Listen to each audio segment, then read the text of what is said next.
Alrighty, good morning everybody. Coach Aaron from Fitness Legacy. Today I'm coming at you with a simple tactic that will help you to win every single morning in the first 30 minutes. So make sure you stay tuned, watch the whole video. Don't forget to like the video, comment down below whether or not you're watching live or you're watching the replay later on. It's a big help for me. And let's go ahead and dive on in. So tell me if this sounds familiar to you. Maybe, Sunday night, you're planning your week out. You're like, okay, I'm going to be productive this week. I'm going to make things happen. I'm going to get things done. And then Monday morning happens and you have kind of a casual start to the day. You just start your day like you normally have.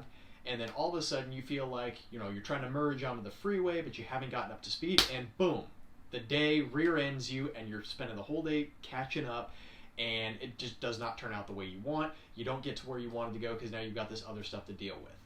The truth is that actually happens to almost everybody if you don't spend some time carving out and making your morning, the first little bit of your morning, super productive and dialed in. So I found if you do things right within the first 15 to 30 minutes of your day, you can set yourself up for success so that even if the rest of your day goes crazy and gets out of hand, you still have accomplished something. So here's what you do. First thing, your alarm goes off. Never hit snooze again. Okay? If you've got snooze, you can actually, on your phone, most people use their phone for their alarm, you can turn off the snooze function. And I highly recommend that you do that. I actually highly recommend that you set 2 or 3 different alarms so that if one doesn't go off, another will. I have 2 alarms on my phone, 1 on my watch. So if one of them doesn't go off, one of the others will. Gets me up, and also it's really hard to go back to bed because I got multiple alarms that I have to reprogram. I can't just snooze them. And truthfully, think about this. You've got goals, you've got things you're wanting to accomplish. Is 15 minutes of low quality sleep really worth more than the thing that you're wanting to accomplish? For most people I'm working with, it's fitness, fat loss, and weight loss related. And so if you're wanting to lose 50 pounds, is another 15 minutes of bad sleep worth more than the goal you're trying to accomplish?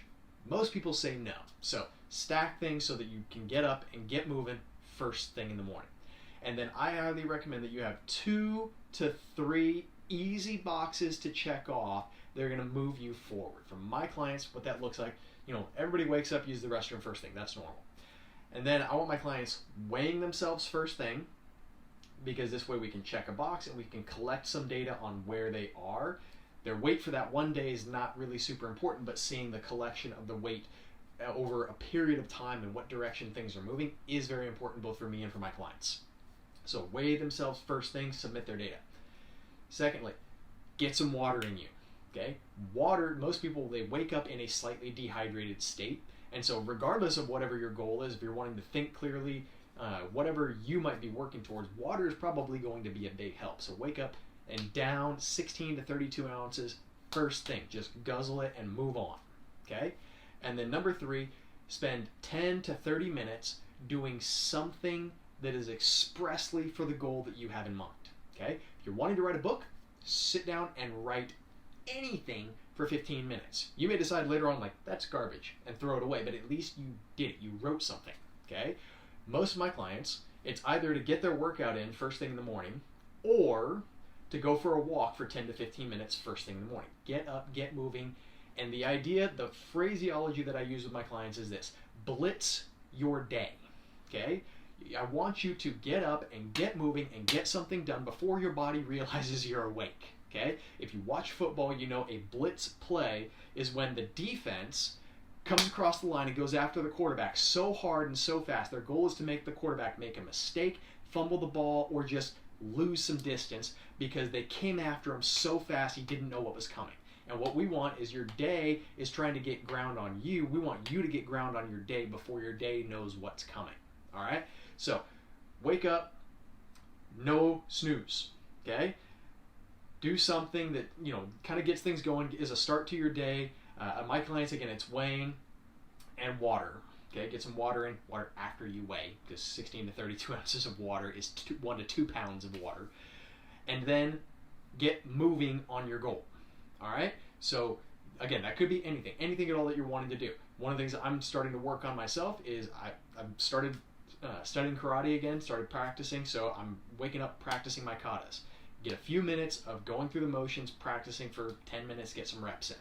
All right, so again, writing a book, losing weight, whatever it might be for you, but you pick something that is easy, not something that's super difficult, and get it done fast, and then go about the rest of your morning routine. If you need to wake up early, wake up early. If you've been snoozing, there's your wake up early time.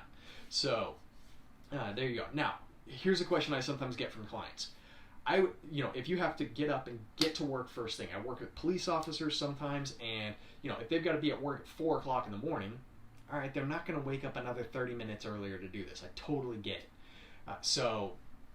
My recommendation is for you, if you wake up and you have to be up and out the door really quickly, and there's not really time to do something like that, which I will lovingly say this: if you don't have to be at work before 7 a.m., you can do this. Okay? If you have to be at work earlier than 7 a.m., meaning at work at 7 a.m. or earlier, then use this secondary tactic. Okay, so if you have to get to work early, your morning blitz is going to be first thing after work. Okay? So, if you're working from 4 to, what does that work, to like noon or 1, and then you're off the rest of the day, your morning blitz occurs once you get off work. Maybe it's once you get home, or maybe it's once you get to the gym, whatever it might be. You look at that and say, what is my blitz going to look like? And you're going to accomplish 2 to 3 things first thing as fast as you possibly can once you clock out. All right? So that could be going to the gym, getting a walk in, but if you come home and sit down on the couch, you're not getting up to do anything really productive. I know that's the way I am, and that's the way 90% of people are. So blitz it and get those boxes checked as fast as you can, and then see how the rest of the day goes. When you have more time left in the day, after you've already accomplished things, one, you're probably going to make better use of that time because you've got some forward momentum. You're going to feel good. But also, if life happens, crazy happens, because it does, you've already got the boxes checked, and you can feel good that you've got those boxes checked, and even though crazy happened, you still accomplished something. So hope this is helpful. Hope this is encouraging to you. If you want, let's make it fun. Tell me below, what's the 10 to 15 minute thing that you're wanting to blitz first thing in the morning. Put that in the comments, and I will see you tomorrow. Have a wonderful rest of your day.